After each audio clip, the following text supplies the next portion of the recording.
روزهای سرد زمستان فرا رسید. آیا خانه‌تان گرم است؟ حالا درباره آن نقل می‌کنیم که ساکنان وادی فرغانه از جمله در تاجیکستان چگونه به زمستان تیاری دیدند. از دهه پونوک ناحیه اش در ولایت سوغد آغاز می‌کنیم.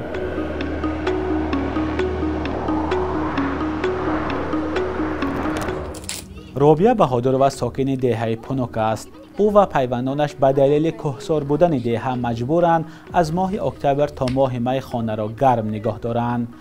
از انگشت و هیزم استفاده می کنند. در اینجا اکثر وقت نیروی برق نیست.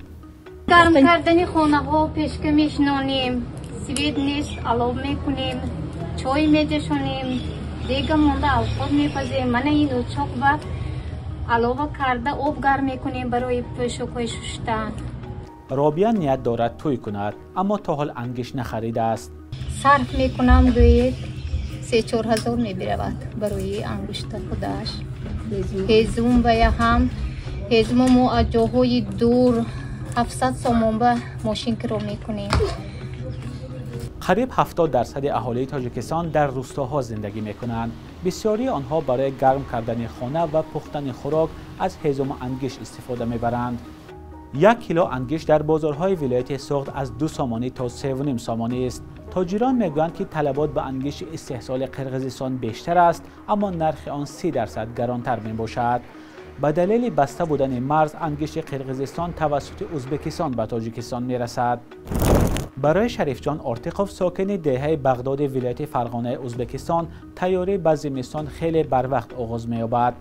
به گفته او جمع آوری هیزم را از فصل بهار سر می کنند. نرخ نیروی برق گران است و گاز طبیعی نیست.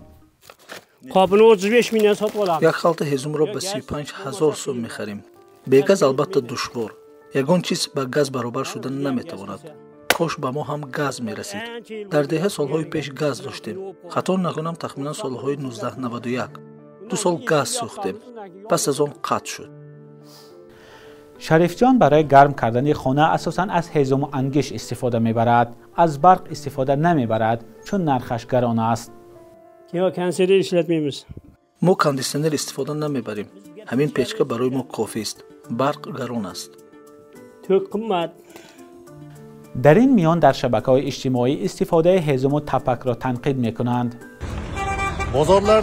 در بازارها پر بودن هیزم را دیده از یک طرف خوشحال میشوی، از طرف دیگر در عصر 21 بیگاز با هیزم و تپک زندگی کردن را فکر کرده رو افتاده میشوی. اقتصاددان و بلاگر آتابک باقرов در صفحه‌اش در تلگرام نوشت سبب اساسی این وضع ثروتمندانی هستند که گاز ازبکی را با قرارهای مخفیانه به خارج میفروشند و مقامات دولتی از آنها پشتیبانی میکنند. شریف جان از این وضع شکایت ندارد. به گفته او همه چیز از خود شخص وابسته است. حالا زمان است که باید شکر کنیم. همه چیز هست. اگر کوشش کنی هیزم نیست یافت می شود. پول نیست. شخصی که مهنت می کند کم نمی شود.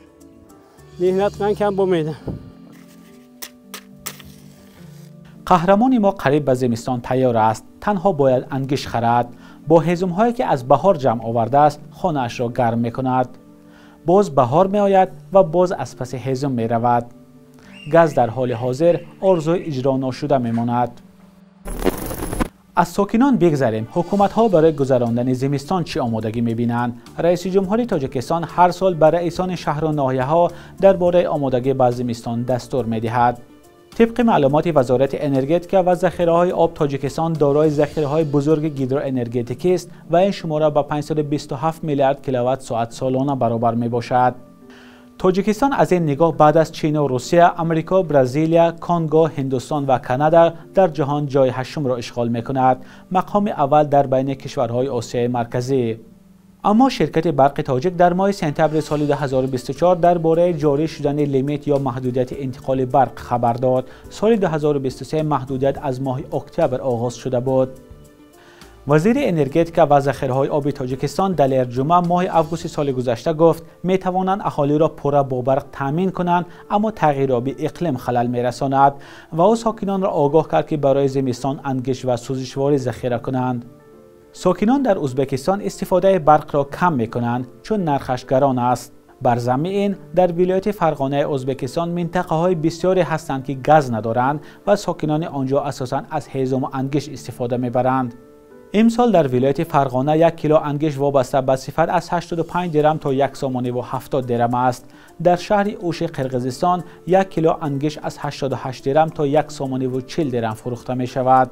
مقامات به سوداگران دستور دادند که نرخ انگشت را از 1 سومانی و 50 درم بالا نبرند. نرخ برق در قرقیزستان نسبت به تاجیکستان و ازبکستان ارزانتر است. بنابراین اهالی بیشتر خانه های خود را با برق گرم می کنند. اما طبق اظهارات وزیر انرژتیک قرقیزستان برق خودی برای استفاده مردم و کارخانه ها در فصل زمستان کافی نیست. بخش قرقیزی رادیوی آزادی خبر داد که قرقیزستان برای موسم زمستان از ترکمنستان، قزاقستان و روسیه برق می‌خرد. همچنین نقشه دارد 500 میلیون کیلووات ساعت برق را از ازبکستان بگیرد. سال گذشته در قرقیزستان گرم کردن خانه با برق منع کرده شد. از این وضع میتوان چنین خلاصه کرد: زمستان نه تنها فصل سرما بلکه ایام پر از مسائل های اقتصادی، اجتماعی و اکولوژی است و باید راه حل آنها را جست.